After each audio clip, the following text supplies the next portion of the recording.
Welcome to the Rightful Owner Podcast. I'm Kamashay Pruitt, an accredited financial counselor and financial behavioral specialist, and I'm super passionate about helping Christian women in business reclaim their financial identity, heal their relationship with money, and steward wealth the kingdom way.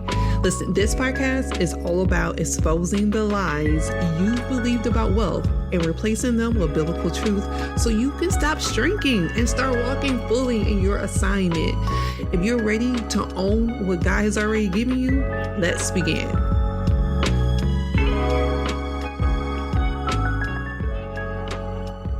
Hey, and welcome back to the Rightful Owner Podcast. It's your host, Kamashay Pruitt, or you can call me KP. And I'm really excited to just really dive into today's episode.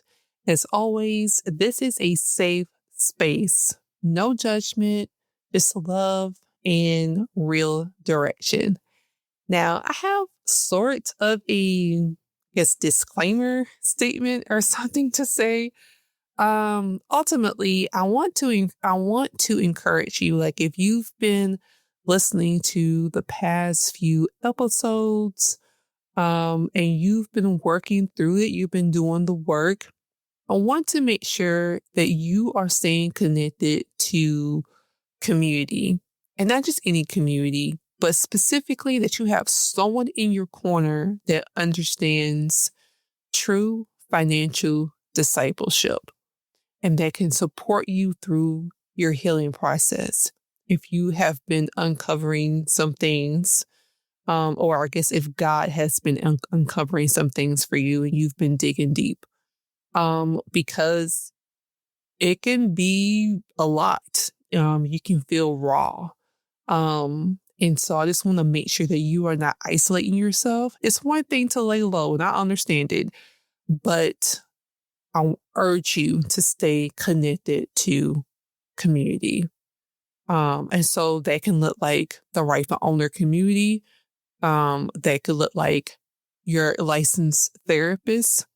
They could be your pastor or a leader in your church. Whatever you feel comfortable. And I honestly say this, I'm not just saying this because it sounds good. Honestly, I just want you to stay connected to somewhere. For me, it was my therapist and it was my husband. And yeah, those were my safe places to get the healing that I needed. And because if there was a community, I may have joined it, but maybe not because of just honestly the hurt that I'm dealing with. So yeah, but I digress. I just want to make sure they're staying connected so that you can truly receive the healing and the breakthrough that you want and that I want for you. If that's for you. Maybe you're not, maybe the last episodes have not been deep for you, but if they have, make sure that you're staying connected to community. All right. That was a long intro, but let's dive into today's episode. Today, we're talking about something that often lingers in the background of our lives, and that's rejection. Believe it or not, the rejection you may have experienced as a child from family, friends, or maybe even your community can impact how you show up today, especially in leadership, entrepreneurship, or even ministry. It can make the resistance you experience feel deeply personal, and that pain can distort your vision.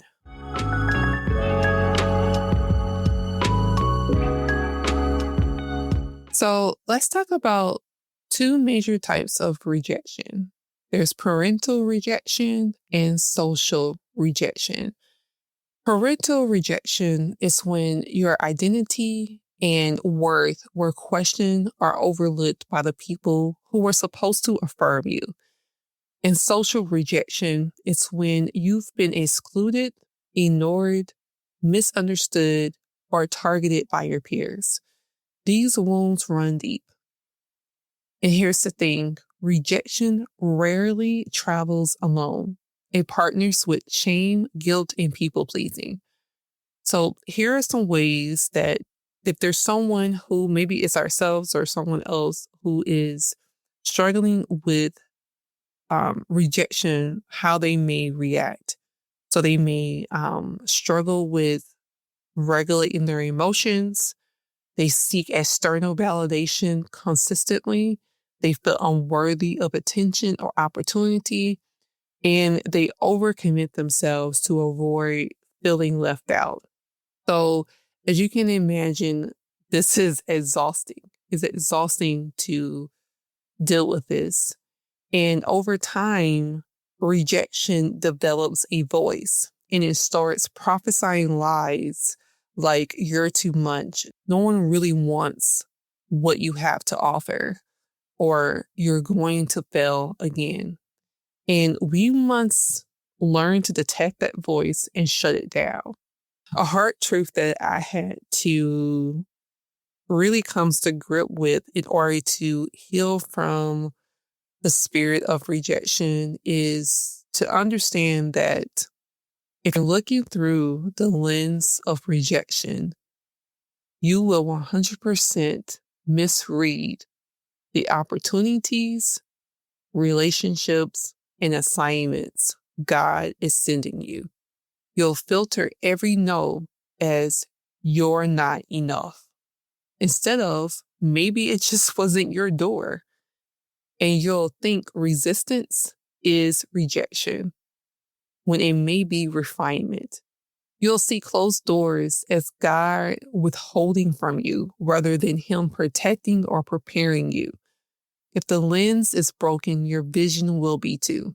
But here's the good news. The lens can be replaced. You can remove a rejection mindset to an acceptance mindset. So let's start with this truth. You did not choose me, but I chose you and appointed you. That's John 15:16. My friend, you've been chosen. God doesn't make accidental selections. He didn't give you the vision, assignment, or anointing by mistake. Here's an acceptance mindset. Here's what an acceptance mindset looks like. Accepting the blessings, bliss, and prosperity are your portion. Accepting your identity as a rightful heir. Refusing to apologize for your calling or shrinking back for others' comfort. But acceptance isn't just a mindset shift, it's a healing journey. So if you're still struggling to believe what God says about you, I want you to consider these 4 things. What lie have I been believing about myself? Where did the lie originate? What has God already said to contradict this? You can easily just go through the Bible or even use ChatGPT to find scriptures that combat that lie. And lastly, how can I reinforce this truth daily? Whether that's writing it on your mirror, whether that is, writing it on little cards that you can place different places, having the affirmation that you read over yourself, wherever it may be, figure out a way to reinforce this truth.